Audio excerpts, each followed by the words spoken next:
जब मैं शबनम से फर्स्ट टाइम मिला था तब मैंने यही सवाल उनसे पहली बार किया था कि आपने अपने घर वालों को क्यों मारा। मैं चाहूंगा कि अगर शबनम ने ये गुनाह किया है तो उसे हर हाल में फांसी होनी चाहिए। ग्लोबल टुडे सब्सक्राइब करें और बेल आइकन दबाएं, खबर जो करे असर। ताज मेरे साथ लगभग 5 साल 6 महीने से लगभग ज़्यादा हो गए हैं और इन 5 सालों में आज पहली बार मैंने शबनम से पूछा कि तुम्हें एक जो सज़ा मिली है उसकी फांसी होने वाली है, ऐसा मैंने अखबारों में पढ़ा है, टीवी पे देखा है। तो ये तुमने जो गुनाह किया है क्या ये सचमुच तुमने ही किया है या किसने किया है? तो शबनम ने कहा मैंने ऐसा कोई गुनाह ही नहीं किया है, यहाँ मुझे फंसाया गया है।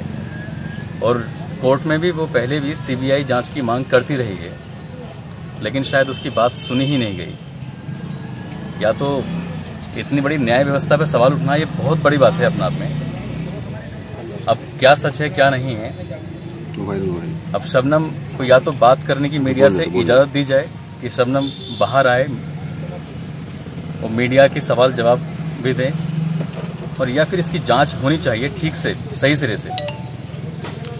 उस्मान भाई, अब उसके ऊपर फांसी की सजा तय हो गई है और लगभग उसको याचिका भी खारिज हो गई है। अब ये बच्चे का सवाल है, तो इसकी बच्चे की परवरिश को लेकर आगे इसकी जिंदगी किस तरह से होगी? आपने उसको अडॉप्ट किया हुआ है। ताज बुलंदशहर के एक अच्छे स्कूल में पढ़ रहे हैं और जो भी एक बेहतर एजुकेशन ले सकते हैं हम उसकी हर एक सबसे छोटी से छोटी और बड़ी से बड़ी चीज़ का ख्याल रखते हैं। लेकिन अब उसके ऊपर जो आंके टैग लगा है मीडिया के सामने और पब्लिक के सामने आंके कि वो शबनम का बच्चा है जो कि खामोशी था, इसके ऊपर क्या इफेक्ट पड़ेगा और आप क्या इसकी रिव्यू करेंगे? क्योंकि टैग लगा, लोगों को सोचना चाहिए, मीडिया बंधुओं को, कि जब वीडियो बनाते हैं तो कम से कम चेहरे को ब्लर कर देना चाहिए। वो बच्चा है, जब स्कूल में जाएगा तो पड़ोसी क्लास में बैठा हुआ बच्चा उससे पूछेगा कि तुम क्या उसके बेटे हो, तो ये मीडिया की तो जिम्मेदारी बनती है। या जहां वो रहता है उसके पड़ोस के लोग, इन 5 सालों में आज तक किसी को नहीं पता चला कि मोहम्मद ताज है कौन, और इन 3 दिनों में सबको पता चल गया कि ताज है कौन। तो कुछ मीडिया के भी तो इथिक्स होते हैं, उसका चेहरा छुपाना चाहिए था ना आप लोगों को। उस्मान जी, जानना चाहेंगे कि आपने बचपन से ताज को बता रखा है क्या उसकी माँ के बारे में? ताज 6 साल 7 महीने और 21 दिन जेल में ही रहा है।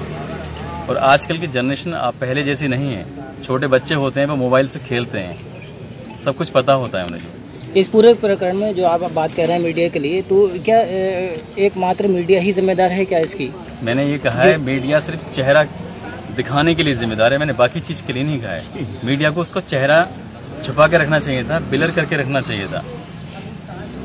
उसके मानसिक स्थिति पर क्या असर पड़ेगा शायद इसका आप लोगों को अंदाजा नहीं है। अभी भी मास्क लगा के रखा हुआ था इसलिए ताकि आप लोग चेहरा ना देख पाएं। अच्छा, ये बताइए, जो अभी आपने शबनम से बात करी है और उसमें उन्होंने ये कहा है कि मैं पहली बार इससे आप मिले हैं और उन्होंने ये कहा है कि मैंने ऐसा नहीं फंसाने की कोशिश की। इतने सालों से इन्होंने इस बात को क्यों नहीं किया कि मुझे फंसाने की कोशिश? जब मैं शबनम से फर्स्ट टाइम मिला था तब मैंने यही सवाल उनसे पहली बार किया था कि आपने अपने घर वालों को क्यों मारा। तो शबनम ने मुझसे कहा था कि मुझे आपसे बात ही नहीं करनी, और बात ही नहीं की। जब बात नहीं की तो फिर मैंने कहा वो सवाल दोहराने से फिर क्या फ़ायदा। और आज जब लग रहा है कि उनकी फांसी बहुत नज़दीक है तो ये सवाल फिर भी वहीं का वहीं खड़ा हुआ है। पूछना लाजमी है कि क्या तुमने ये गुनाह किया है कि नहीं किया है। अगर किया है तो कम से कम गिल्टी फील तो कर ही सकते हैं। अगर कोई इंसान गिल्टी फील कर रहा है तो उसे फिर बचाने की भी कोशिश कर सकते हैं। अगर गुनाह किया है गिल्टी फील नहीं कर रहे हैं तो मैं तो बिल्कुल नहीं चाहूँगा कि शबनम बचे। मैं चाहूँगा कि अगर शबनम ने ये गुनाह किया है तो उसे हर हाल में फांसी होनी चाहिए। आपको क्या लगता है कि ये रुख को पलटना चाहती है या अपना बचाव करना चाहती है? मैं तो खुद कहता हूँ ना कि आप लोग मीडिया वाले हैं, बड़ी ताकतवर होती है मीडिया। आप गवर्नमेंट के थ्रू, आप जेल प्रशासन के थ्रू कहिए ना इनसे कि शबनम को सामने लाएं, एक बार कम से कम बातचीत हो जाए आपकी आमने।